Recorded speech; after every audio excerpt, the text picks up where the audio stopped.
But look at that AoE. That AoE is disgusting. We have, I'd say, 4 options of mythics. So you have Prowlers, but at the moment, the cooldown on it is extremely long. You have Eclipse, which is like his best damaging early item. Like if you're trying to complete an item to kill your lane, Eclipse is probably your best bet. But it's got the worst mythic passive. Like that, you don't need that 4% armor pen, and it's not even that much. Like at best case scenario, it's like an extra small ass whisper. And then you have Duskblade, which is, I think, by far the best option on Zed, because it's the cooldown reduction. It's the mythic passive. This item combined with a full build, or even like 4 items, you can reach like 55-60% cooldown reduction, and it's actually ridiculous what you can do with Zed. Yeah, I honestly feel like CDR out damages an armor pen build now, because you can get so much CDR. Alternatives to Duskblade, I'd say there's another item that's similar to this, Goredrinker. This item is 110% gold efficient without its passive inactive, versus Duskblade, which is 80% gold efficient. That's a big difference in terms of combat stats. They both give the same mythic passive, which is great, but this one has Ironspike Whip, and Ironspike Whip, it's like as strong as a Dirk, but actually better because you have an active that deals a bunch of damage. This does like 100 damage early game on an active. That's a lot more damage than a Dirk could give you. First buy option, Ironspike Whip. If you know you're going the cooldown reduction late game build, on top of having Conqueror, you can just buy Ironspike Whip. And another really cool thing about Ironspike Whip is that it gives 30 AD, the Goredrinker gives 45. There's honestly an argument to not even buy the Phage, Kindle Gem, and then Goredrinker, to just sit on Ironspike with Conqueror, because if you do Goredrinker, I presume you're going Conqueror, because with Conqueror you're going to benefit more from 400 health, from an active that it does damage, because it stacks Conqueror, and the cooldown reduction. So you're going to want to go Conqueror with this item. And with that, it's just crazy. This Ironspike Whip, you can just sit on Ironspike Whip, and the wave clear and the all-in power is amazing. Even Phage. Phage is also very good right now. It's, I mean, it's really up to you which one you want, but both of these are pretty good. But I recommend just going Ironspike Whip and sitting on it if you're doing this build. I've tried Divine Sunderer. It's okay. It's just that, like I said, with the same problem with Eclipse, I don't think we need the mythic passive of percent armor pen. It always feels like too much percent pen, not enough flat pen, because you need a mix of the two. You can't go, like, I feel like I'm doing too little damage to squishies if I go for Eclipse and Divine Sunderer versus like a Duskblade or a Prowler's Claw. Because I mean, if you go this build, you're gonna have like probably 30-40 flat pen best with like 40% armor pen or 45% armor pen. But definitely from playtesting and trying all these items over and over again, Divine Sunderer is not as good at the moment in the meta, where people aren't building probably one armor item max, and the only tanks you fight, you're gonna beat them anyway because you have so much healing in the build, which we'll get to later. The Prowler's Claws combos. It's nice. There's a little side thing about Prowler's Claws. You can jump to minions with it. What I like to do is just try to cancel part of the dash. That's the combo. You end up having 2 shadows side by side, so it's good for energy regen.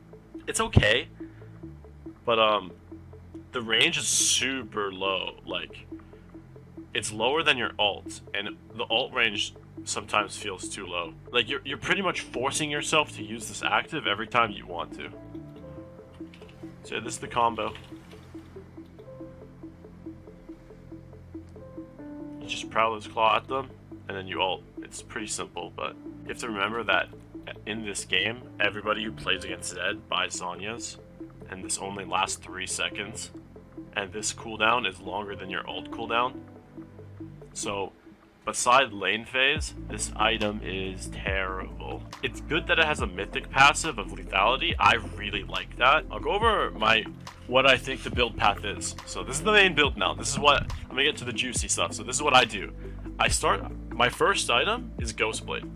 The reason why, it's the same as last season, I know, but I've tried every other item, You need the move speed. We know everyone knows you need that move speed. The roam is so bad, man. Like, I can't kill my lane anyway. They buy armor, they buy health. I'm not gonna kill them, and then I'm stuck with nothing. A little thing that changed about it has pickaxe. So actually, let's say you started the game with a longsword, right? You're laning, you recall, you get your dirk buy. That's a big buy. After your dirk buy, you can instantly recall in like 4 waves, get your pickaxe. That's a huge power spike on top of the dirk. It's in a way better to build Ghostblade now than it used to be, even though it doesn't give cooldown reduction because of the tempo now. Because usually when you have 800 something gold or 900 gold, right, as a tempo buy, Zed goes Ionian boots. But instead, you can just buy pickaxe if you think you can kill your lane. Very good. I like the pickaxe change. I don't mind that it doesn't give cooldown reduction. This was a good change. Second item, you have choices. Well, most of the time I'm tempo buying CDR boots as well, so I'm gonna have these 2 items. To like decide, do you need wave clear, or do you need 1v1, or do you need skirmishing, like team fight? The answer to those questions is wave clear, team fight, skirmishing. If I think I'm gonna be if I'm laning against, let's say Heimerdinger, I think I'm gonna get a Ravenous. But to be honest, I think I just played the Heimerdinger matchup. I would actually rush the Ravenous. Don't get stuck on Mythics. I actually think if you're rushing Mythic, it's bad because all of them you're losing gold on the item for rushing it. You need to wait until you actually have item. But let's say you're doing standard build, Ghostblade, Ravenous, whatever third item, whatever second item, it doesn't matter. Your third item has always been, at least for me, the Serylda's Grudge. This item is so core as a third item. By the time it's 3 items, everybody has their armor, everyone has their shields, like Immortal Shield, but the tanks are tanky as fuck. But with this build, you do so much damage. And your stats wise, you have 300 AD, bit of lethality, and 30% pet. Like, it's really strong. I actually should cover Hydra really quickly and why I think it's so good. So, I think Hydra is almost like a death cap on Zed. And the reason why is the passive cleave. Attacks and abilities deal up to 60% of your AD to enemies near the target hit. It counts per enemy hit per spell. So I'm gonna Q here. I got 3 procs of the Tiamat. Let's just show some damage. This is like a decent build, I guess. But look at that AoE. That AoE is disgusting. If I'm hitting 3 targets, I'm triggering Tiamat 9 times there. That's 9 procs of Tiamat. Look how much damage dealt the champions already. This is Zed's core item this season. You have to build this every game at some point. Whether it's going to be 2nd or 4th, you're going to have to build it. Because if you don't, you're going to have no damage. Yeah, next items are really situational. At this point of the build, Black Cleaver is nice for HP, Edge of Night, just because obviously you pick one if they're tanky Cleaver, if they're not, you really need that shield, go Edge of Night, and then you finish off your build with whatever you need. Serpent's Fang though, quick note on this item, even if they don't have shields, the raw stats of this item is so fucking good. 60 AD, 18 lethality, 2800 gold. That is like same damage as Ghostblade. The exact same, and it's cheaper. Even without the fucking passive, I think this item is insane. So you can just buy it. And then I have 46% flat pen, 30% armor pen. So I'm gonna cut through any squishy, even if they have a single art, like a Zonya's, I'm still cutting through. And then obviously you sell boots late game. Just rely on Ghostblade for the late game move speed. Hold on to the active for combat. Don't use the active out of combat. Final item can be Sanguine Blade. I haven't found quite yet when the best time to build Sanguine Blade is.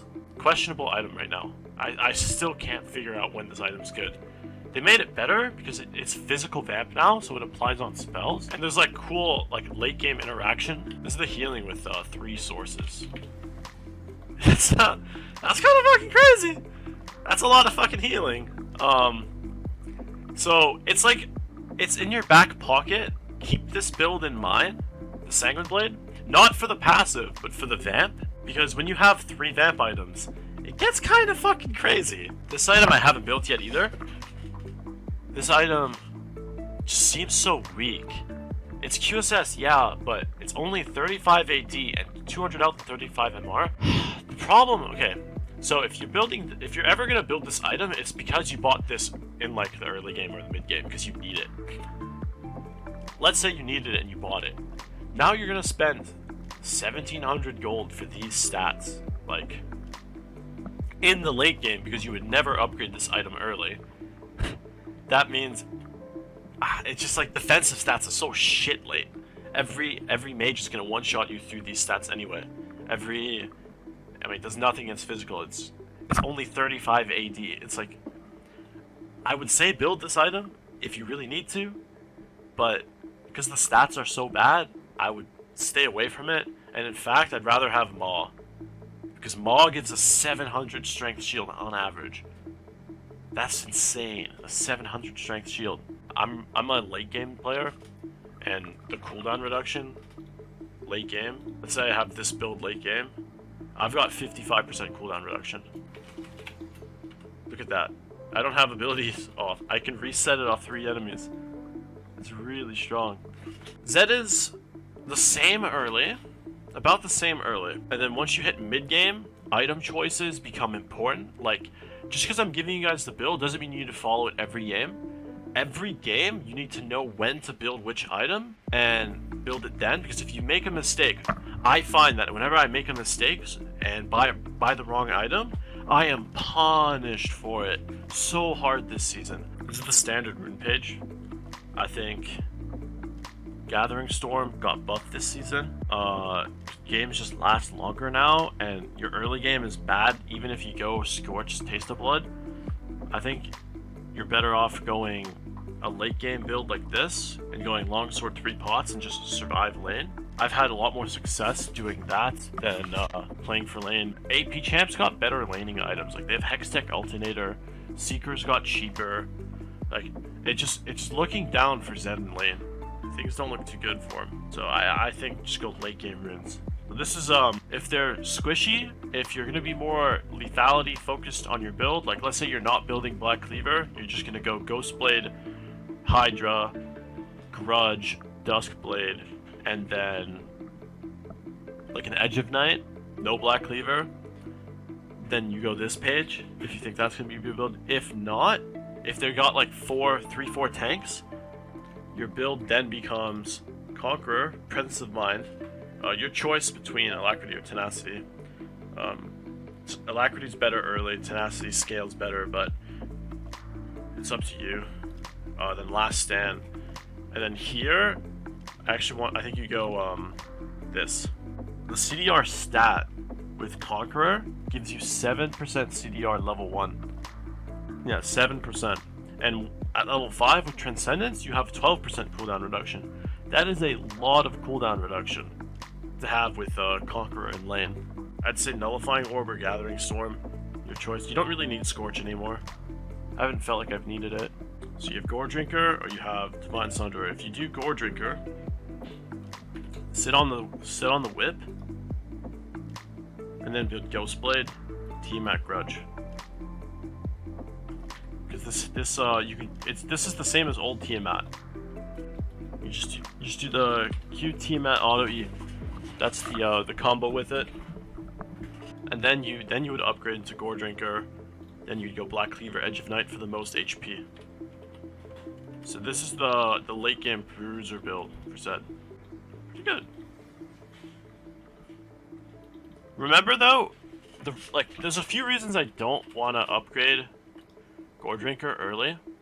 It's when you have the active of Goredrinker, it restores health based off your missing health, and you only get 1 per fight. So it's usually best to wait until you fall a little, until you take damage at the end of your combo before you use it. And second of all, when you just have the whip, you can focus more on stacking Conqueror. So my WEQ auto and Palm is buffed. I don't know. But my WEQ auto Ironspike whip pretty much almost stacks it. So I'm at 500 AD because it's giving me 15% more bonus AD, but pretty low obviously. That's a big heal, by the way. It's like a solid heal.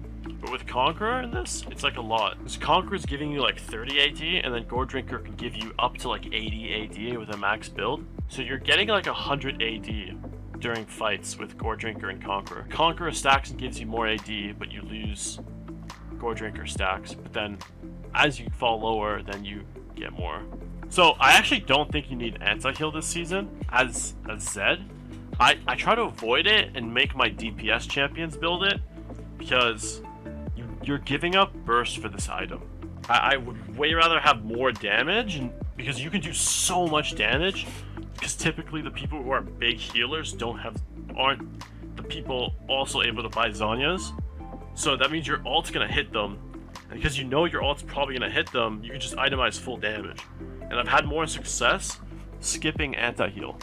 Because as well as the condition for this item to work is effectively, to get the 60% wounds, is to get them below 50% health.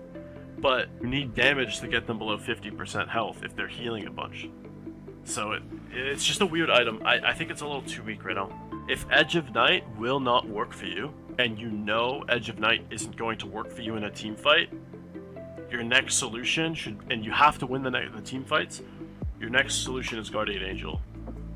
But yeah, that's pretty. They changed it. It suits Galaxy Slayer really well. Anyway, thanks for watching, guys. Good luck in your games, and if you guys find out some cool Zed interactions with items that I don't even know about yet, because there's still tons of stuff I haven't tried, shoot me in Discord. I check my Discord often. Yeah, thanks for watching. Thanks for the support, the subs. See you guys soon. Bye bye.